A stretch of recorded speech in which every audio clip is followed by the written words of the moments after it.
Welcome back to Extra Help from Mr. A, and today we're going to be talking about connections. Connections are a really important part of literacy, and they're a really important part of understanding what you're reading.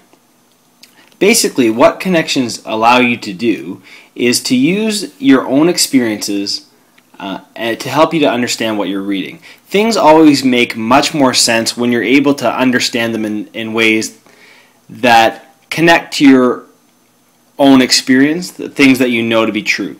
So there are three major types of connections. There's a text-to-self connection, text-to-the-world connection, and text-to-text connection. And we're going to take a look at all three of these types of connections in just a moment. First off, we have to have a text that we're connecting to. I chose Harry Potter because I was a big fan of the series, and I thought they were excellent books.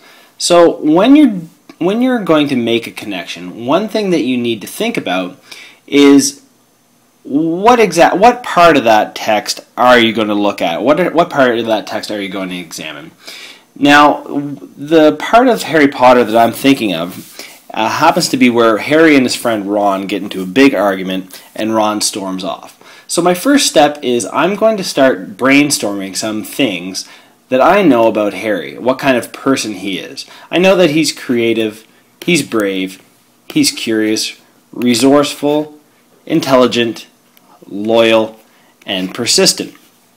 And when I think of this situation in the story, that is where Ron and Harry get into a fight, that's really going to connect really well to a loyalty thing. So I've chosen the loyalty aspect of Harry to be the part that I'm going to be connecting to. When you do a text-to-self connection, the question you should be asking yourself is, when have I displayed any of these qualities, or when has a similar thing happened to me? And we're lucky because we have lots of experiences that we can draw upon to help us make our connection. Many of us play sports, all of us have gone to school, we all have situations with friends, and we have situations at home. And of course, that this situation with Ron and his friend really connects well to a situation that I might have had with my friend. So if I look over here on the right-hand side, I have a couple paragraphs that I've created that connect to the situation with Ron and Harry. So what I wrote is, when I stopped reading today, Harry was in a real difficult situation. He had just had a big argument with his friend Ron.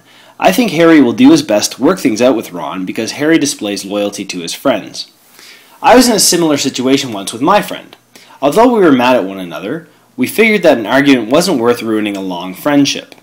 I think that Harry and Ron will realize that they will have a better chance of meeting their goals if they get over their disagreement. So what I've done there is I've taken that idea of loyalty and I've connected it to a situation in my life. I've used the situation in my life where we figured an argument wasn't worth ruining a friendship. I've used that situation to predict what I think that Harry and Ron will do. So I said that I think that Harry and Ron will realize that they have a better chance of meeting their goals if they just get over their disagreement. So I've used my own experience to help me understand this text and help me predict where these characters are going next. Next, we can think of a text-to-world connection. So what sorts of things happen in real life, what sorts of things happen in the world that are similar to this text? So you're thinking real life. How does the world work? And one way we can look at it is like this. So I think that Harry and Ron will manage to solve their problems. I know that it's pretty rare for longtime friends to end their friendship over a single argument. So I think that either Harry will try to fix things or Ron will come back and apologize.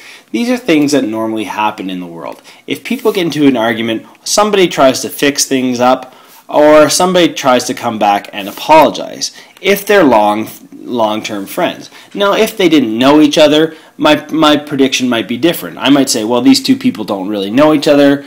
They're probably just going to go their separate ways and not talk to each other again. But we know that's not the case. They're long-time friends, and so I use that information of how the world works to make my connection. So with the text-to-world connection, you're always thinking, how does the world work? How does real life work? That's the whole point of a text-to-world connection.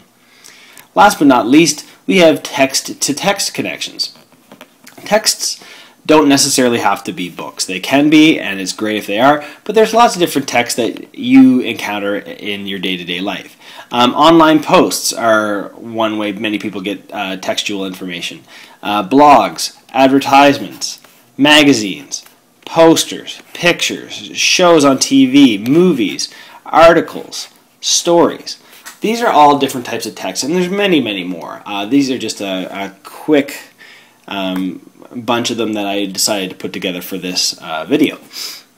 What I'm going to focus on is I'm going to choose a movie, because this really reminded me of a scene in the movie from 2012, The Avengers. So what I wrote was, this part of the story reminded me a lot of the movie The Avengers. At one point in the movie, all the heroes are frustrated with one another. They get into some pretty serious fights, but eventually they realize that their arguments are not as important as their shared goal of defeating the bad guy. I think that Ron and Harry are in a similar situation. Of course they're upset with each other right now, but they both know that their goal of defeating Voldemort is more important than their current conflict. So what I've done here, again, is I've taken another text. I've taken The Avengers, which is a movie I watched. And I said, okay, how does this movie help me understand this part of the book? Well, I know that in the movie, there's a similar situation. That situation is the heroes are frustrated with one another. They're getting into fights, okay? This is exactly the same sort of situation as Harry Potter. Now, are Harry Potter and Ron, are they, beating each other up like Thor and the Hulk, I guess? No, they're not, but they're similar situations. In a connection, it doesn't have to be the same thing, and a lot of students have trouble with that. They'll say, well, this story is about a professional baseball player, and I don't play professional baseball, so I can't make a connection. No, maybe you're not a professional baseball player, but I bet you've played in some sort of sport before. So it doesn't have to be the exact same situation. All it has to be is a situation that lets you understand it a little bit better. Another key thing when you're doing a connection is just to make sure that you really strongly make that connection. You say why you think the way you think. So the Avengers, as I've highlighted just here, they say their arguments aren't as important as their shared goal of defeating the bad guy. And then I think I said that Ron and Harry are in a similar situation, and they share a goal of defeating Voldemort, which is the exact same situation as it is in the Avengers. The bad guy in the Avengers is different than the bad guy in Harry Potter, but that's okay. It doesn't, as I say, it doesn't need to be the exact same thing.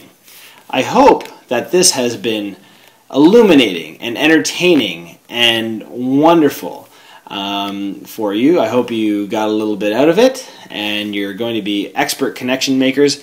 Have a great day. The end.